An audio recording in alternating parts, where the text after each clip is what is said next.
Protocol పాటించరు, మేం సంతకాలు చేసి ఆమోదించిన పనులు మీవిగా చెప్పుకుంటారు, ఉదయాన్నే వైన్ షాపులు తెరుస్తారు, ఏంటి మీ వైఖరి అంటూ ఎమ్మెల్యే దగ్గుపాటితో పాటు కమిషనర్ బాలస్వామిపై నగర మేయర్ వసీం తీవ్ర స్థాయిలో ఆగ్రహం వ్యక్తం చేశారు. అనంతపురం నగరపాలక సంస్థ కార్యాలయంలో జరిగిన కౌన్సిల్ సమావేశంలో కార్పొరేటర్లు, ఎమ్మెల్యే, మేయర్, కమిషనర్ల మధ్య సాగిన వాగ్వివాదాలతో గందరగోళంగా మారింది.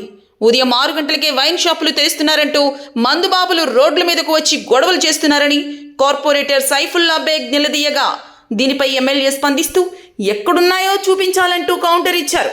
దీనిపై వైసీపీతో పాటు టీడీపీలో చేరిన కార్పొరేటర్ల మధ్య వాగ్వివాదం చోటు చేసుకుంది. కమిషనర్ ఏది చెప్పినా పట్టించుకోవడం లేదంటూ మేయర్ వసీం ఆగ్రహం వ్యక్తం చేయగా ఇరువురి మధ్య వాగ్వాదం చోటు చేసుకుంది. మధ్యలో ఎమ్మెల్యే కల్పించుకుని మేయర్ వ్యాఖ్యలను ఖండించే ప్రయత్నం చేశారు. మేము ఆమోదించిన పనులు ప్రారంభించే ముందు మాకు ఆహ్వానం ఉండదు, కనీస ప్రోటోకాల్ పాటించలేదంటూ మేయర్ ధ్వజమెత్తారు. మేము పనులు మంజూరు చేస్తుంటే ఎక్కడికెళ్లినా వైసీపీ ప్రభుత్వంలో ఏమీ జరగలేదంటూ ప్రచారం చేస్తున్నారని ఆగ్రహం వ్యక్తం చేశారు. అసలు మీరు ఇంతవరకు ఎన్ని నిధులు తెచ్చి నగరంలో ఖర్చు పెట్టారో చెప్పాలంటూ ప్రశ్నించారు. దీంతో పాటు శానిటేషన్, లీగల్ అడ్వైజర్ నియామకం, పదోన్నతిపై వెళ్లిన శిరీషాను ఎలా రప్పిస్తారన్న అంశాల మధ్య తీవ్ర స్థాయిలో వాగ్వాదం జరిగింది.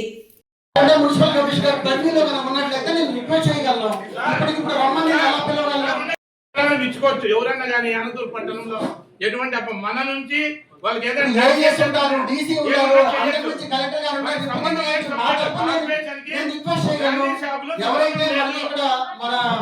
సైఫుల్లా బేగ్ గారు అడిగారో దాన్ని బేస్ చేసుకొని ఉత్తరం రాస్తారు.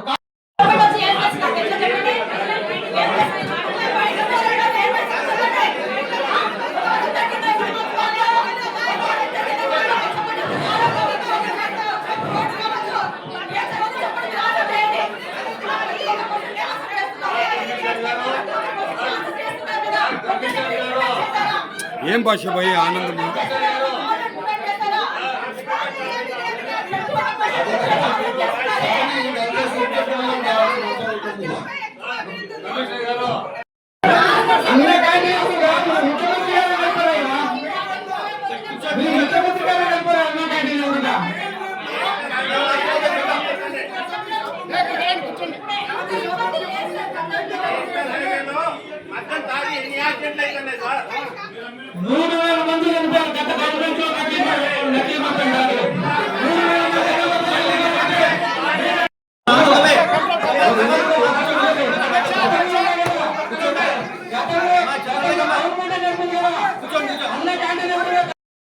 ఎక్సైజ్ వాళ్ళని పిలిపించి కమిషనర్ గారు మాట్లాడతారు.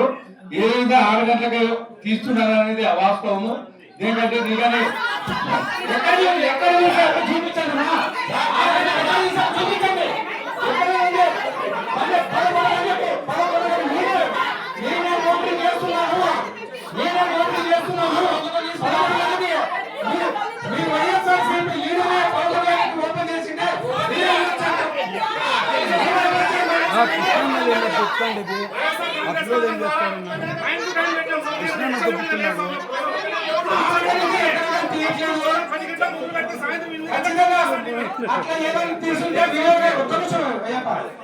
తీసింటే మీరు వీడియోలు పెట్టండి, ఫోటోలు తీసి పెట్టండి, ఖచ్చితంగా కేసు రాపించి క్లోజ్ చేయించే బాధ్యత నేను తీసుకుంటానని చెప్తున్నా.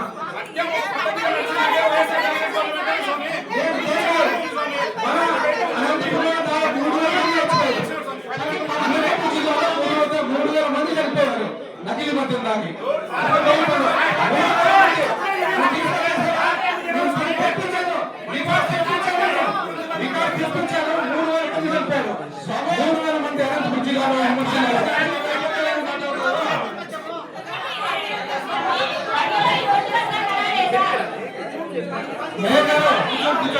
అట్టి రాజేసి వదిలేస్తున్నారు.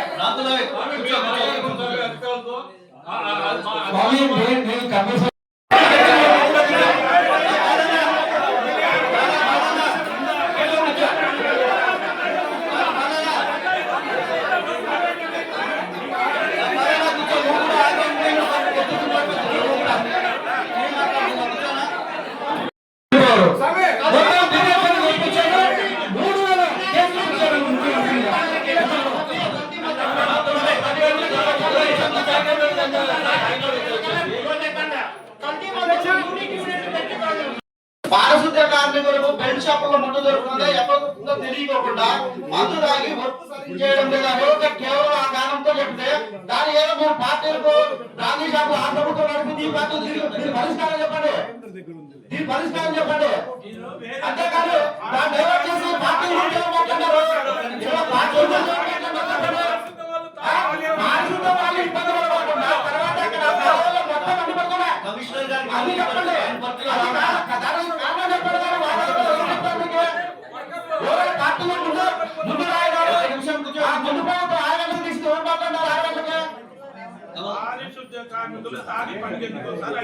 కంపల్సరిగా మీరు అక్కడే ఉండండి అమ్మా, మా వాళ్ళు దానిపైన చర్యలు తీసుకోవడం జరుగుతుందని మనం చేస్తున్నాం.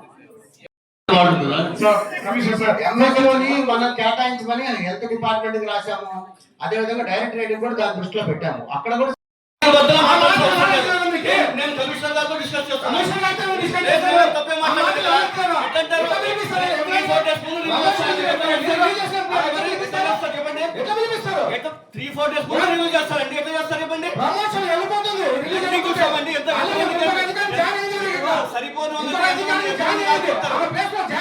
ఎంతమందికి ఆపుతారు చెప్పండి. చూపించండి. ఇంకో అధికారం జాయిన్ అయ్యింది, దానికి కమిషన్ సమాధానం ఇస్తున్నారు కదా. మీరు మాట్లాడుకుంటారు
బాబు ఏంటో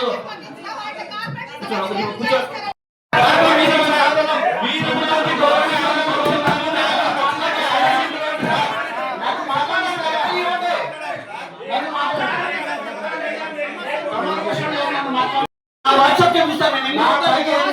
ఒక్క నిమిషం కూర్చోండి. ఒక్క నిమిషం ఆయనకి నేను వాట్సాప్ నడిమూలలో కన్స్ట్రక్షన్ చేస్తాను. చేసుకుంటే ఒక్క నిమిషం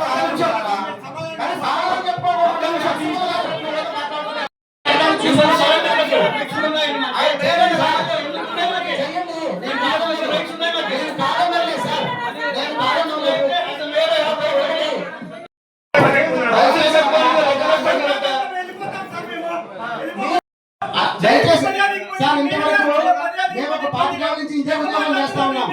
ఎక్కడ కూడా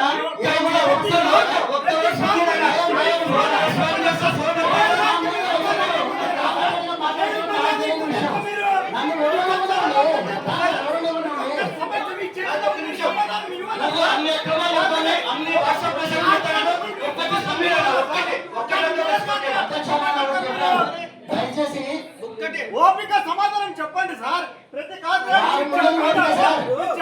పారిశుద్ధ్య కార్మికులకు బెల్ట్ షాపుల్లో మందు దొరుకుతుందో ఎక్కడ దొరుకుతుందో తెలియకోకుండా మందు తాగి వర్క్ సరిగ్గా చేయడం లేదా యువత కేవలం ఆ కారణంతో చెప్తే దాని ఏదో మీరు పార్టీలకు గాంధీ షాపులు ఆ ప్రభుత్వం నడిపింది ఈ పార్టీ దీని పరిష్కారం చెప్పండి, దీని పరిష్కారం చెప్పండి. అంతేకాదు దాన్ని డైవర్ట్ చేసి పార్టీలు మాట్లాడారు.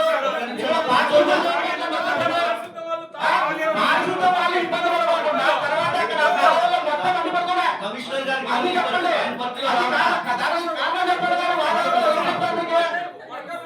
పార్టీలో ముందు రాయగారు నిమిషం కూర్చో